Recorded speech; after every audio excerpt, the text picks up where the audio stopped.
महर्षि रमण से बातचीत। भक्त पूछते हैं, सुषुप्ति वह अवस्था है जब मन शांत रहता है। मैं इसे निकृष्ट अवस्था मानती हूँ। महर्षि, यदि ऐसा होता तो सुषुप्ति की कामना क्यों करते?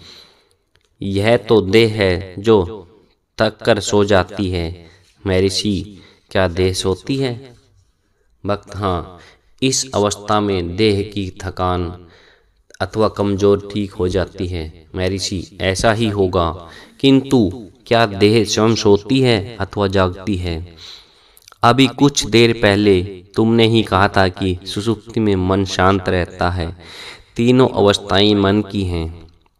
भक्त, क्या ये अवस्थाएं इंद्रियों आदि द्वारा कार्य करती हुई आत्मा की नहीं है? महर्षि, ये अवस्थाएं आत्मा अथवा देह की नहीं, आत्मा सदैव अलिप्त रहता है। यह तीनों अवस्थाओं का आधार है। जागृति नहीं रहती, मैं रहता हूँ। स्वप्न अवस्था नहीं रहती, मैं रहता हूँ। सुषुप्ति नहीं रहती, मैं रहता हूँ। ये अवस्थाएं होती रहती हैं, फिर भी मैं। ये सिनेमा में पर्दे पर चलते चित्रों के समान है, वे पर्दे को प्रभावित नहीं करते। इसी प्रकार यद्यपि ये अवस्थाएं आती जाती रहती हैं, किंतु मैं अप्रभावित रहता हूँ। यदि यह देह की हो तो क्या सुषुप्ति में तुम्हें देह का बोध रहता है? भक्त, नहीं। महर्षि, वहाँ देह का भान हुए बिना यह कैसे कहा जा सकता है कि देह सुषुप्ति होती है? भक्त, इसलिए कि जागने पर भी यह विद्यमान रहती है। महर्षि, देह की भावना एक संकल्प ही है। संकल्प मन का है। मन अहम भाव के उपरांत उदय होता है। अहम का संकल्प मूल संकल्प है। यदि इसको पकड़ लिया जाए तो अन्य विचार लुप्त हो जाएंगे। तब न देह रहेगी, न मन रहेगा, न अहंकार ही रहेगा। भक्त, तब क्या रहेगा? महर्षि, केवल आत्मा। भक्त, मन किस प्रकार नष्ट हो? महर्षि, मन को नष्ट करने का प्रयास नहीं किया जाता। उसका चिंतन करना अथवा उसकी इच्छा करना एक संकल्प है। यदि विचारकर्ता को जान लिया जाए तो संकल्प लुप्त हो जाएंगे। भक्त, क्या वे स्वतः ही लुप्त हो जाएंगे? यह अत्यंत कठिन प्रतीत होता है। महर्षि, वे अस्तः होने से लुप्त हो जाएंगे। कठिनता का भाव भी साक्षात्कार में बाधा है। उस पर विजय पाना आवश्यक है। आत्म भाव से रहना कठिन नहीं है। भक्त, बाहर जगत में ईश्वर की भावना करना सरल मालूम होता है, परंतु संकल्प शून्य होना कठिन प्रतीत होता है। महर्षि, यह हास्यास्पद है। अन्य वस्तुओं को देखना सरल है तथा अंतर्मुख होना कठिन। इसके विपरीत होना ही आवश्यक है। भक्त, परंतु मैं समझी नहीं, यह कठिन है। महर्षि, कठिनाइयों का यह भाव ही मुख्य बाधा है। थोड़े से अभ्यास के पश्चात तुम्हें भाव में परिवर्तन हो जाएगा। भक्त, अभ्यास क्या है? भक्त, महर्षि कहते हैं, मैं के मूल की खोज अभ्यास है। भक्त, यह जन्म से पूर्व की स्थिति है। महर्षि, जन्म मरण का विचार कोई क्यों करे? क्या तुम्हारा वास्तव में जन्म हुआ है? मन के उदय को जन्म कहा जाता है। मन के उपरांत देह का भाव उदय होता है तथा देह दृष्टि गोचर होती है। तदुपरांत जन्म का संकल्प, जन्म से पूर्व की अवस्था, मृत्यु तथा मृत्योपरांत की अवस्था, यह सब केवल मन से उदय होता है। जन्म किसका है? भक्त, क्या मेरा अभी जन्म नहीं हुआ? महर्षि, जब तक देह को माना जाता है जन्म सत्य है, पर देह मैं नहीं है। आत्मा का न जन्म है न मृत्यु, कुछ नया नहीं है। ज्ञानी आत्मा में सब कुछ और सब कुछ में आत्मा ही देखता है। उसमें कोई भेद नहीं है, अतः न जन्म है और न मृत्यु।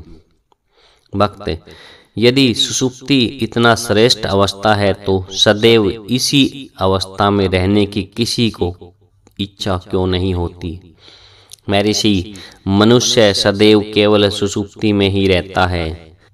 वर्तमान जागृत अवस्था स्वप्न से अधिक कुछ भी नहीं, स्वप्न निद्रा में ही संभव है। निद्रा तीनों अवस्थाओं का आधार है। इन तीनों अवस्थाओं का उदय भी स्वप्न ही है, जो एक प्रकार की निद्रा है। इस प्रकार इन स्वप्न एवं निद्रा की अवस्थाओं का कोई अंत नहीं है। इन अवस्थाओं के अनुसार जन्म एवं मृत्यु भी सुषुप्ति के स्वप्न हैं। वास्तव में न जन्म है और न मृत्यु। दो पारसी महिलाएं कुमारी गुलबाई और शिरीनबाई बैराम जी एक ही मुख्य बिंदु को लेकर प्रश्न कर रही थी। उनकी जिज्ञासा कुल मिलाकर एक थी। मैं जानती हूँ कि आत्मा अहंकार से परे है। मेरा ज्ञान सैद्धांतिक है, व्यवहारिक नहीं। मुझे आत्मा का वास्तविक साक्षात्कार कैसे प्राप्त होगा? महर्षि, साक्षात्कार कोई नवीन प्राप्ति नहीं करनी है, वह है ही। केवल इतना ही आवश्यक है कि मैं साक्षात्कार नहीं किया, इस संकल्प से मुक्ति पालो। भक्त, तब तो प्रयास की भी कोई आवश्यकता नहीं है। महर्षि, नहीं, संकल्प शून्य हो जाना अथवा मन की शांति ही साक्षात्कार है। ऐसा कोई क्षण नहीं जब आत्मा नहीं है। जब तक संशय है तथा साक्षात्कार न होने का भाव है, तब तक इन संकल्पों से मुक्त होने का प्रयास करना चाहिए। इन संकल्पों का कारण आत्मा का अनात्मा से तादात्म्य कर लेना है। जब अनात्मा का लोप होगा तब केवल आत्मा शेष रहेगा। किसी जगह को खाली करने के लिए वहां वस्तुओं को हटाना ही पर्याप्त है। खाली जगह कहीं बाहर से नहीं लाई जा सकती। और न केवल इतना ही, अपितु भरी जगह में भी अवकाश तो है ही। संकल्पों के अभाव का अर्थ शून्यता नहीं है। ऐसा भी कोई होगा जिसे शून्यता का बोध हो। ज्ञान अथवा अज्ञान मन को सदैव वे द्वैत से उत्पन्न होते हैं, किंतु आत्मा ज्ञान अथवा अज्ञान से परे है। वह स्वयं प्रकाश है। आत्मा को देखने के लिए दूसरी आत्मा की आवश्यकता नहीं है। आत्माएं दो नहीं हैं। जो आत्मा नहीं है वह अनात्म है। अनात्म आत्मा की अनुभूति नहीं कर सकता। आत्मा ना देखना है और ना सुनना है। वह इनसे परे है, केवल शुद्ध चैतन्य स्वरूप। एक महिला अपने गले में हार धारण किए हैं। उसका खो जाने की कल्पना से उसे खोजती फिरती हैं, जब तक कि उसकी सखी उसे गले के हार का स्मरण नहीं कराती। उसने स्वयं ही उसके खो जाने की कल्पना की है, स्वयं ही उसे खो जाने की चिंता की है, स्वयं ही उसके पुनः प्राप्त करने की प्रसन्नता व्यक्त की है। इसी प्रकार आत्मा सदैव विद्यमान है। तुम इसे खोजो चाहे न खोजो। जिस प्रकार उस महिला की कल्पना में खोए हुए हार की पुनः प्राप्ति का भाव होता है, उसी प्रकार अविद्या से दूर होने से तथा मिथ्या तादात्म्य की समाप्ति से आत्मा जो सदैव विद्यमान है, अभी और यहाँ वह प्रकट हो जाता है। इसे साक्षात्कार कहते हैं। यह नया नहीं है। यह अविद्या के निरसन करने से अधिक कुछ भी नहीं है। मन को खोज करने का दुष्परिणाम है शून्यता। मन को शाखा प्रशाखा सहित समूल नष्ट करना होगा। यह देखो कि विचारकर्ता कौन है, खोज करने वाला कौन है, और वही विचारकर्ता और शोधकर्ता बने रहो। सारे संकल्पों का लोप हो जाएगा। भक्त, तब वहाँ विचार करने वाला अहम होगा। महर्षि, वह अहम संकल्प शून्य शुद्ध अहम है। यह आत्मा के समान ही है। जब तक मिथ्या तादात्म्य में रहेगा, संशय रहेंगे, प्रश्न उदय होंगे, उनका अंत नहीं होगा। अनात्मा का अंत करने से ही संशय नष्ट होंगे। इसका परिणाम आत्म साक्षात्कार होगा। तब कोई संशय करता अथवा प्रश्न करता नहीं रहेगा। इन समस्त संशयों का समाधान अपने अंदर ही करना चाहिए। शब्दों में समझाने की क्षमता नहीं है। विचारकर्ता में टिक रहो। विचारकर्ता में टिके बिना बाहर दृश्य तथा मन के संशय प्रकट होते रहेंगे।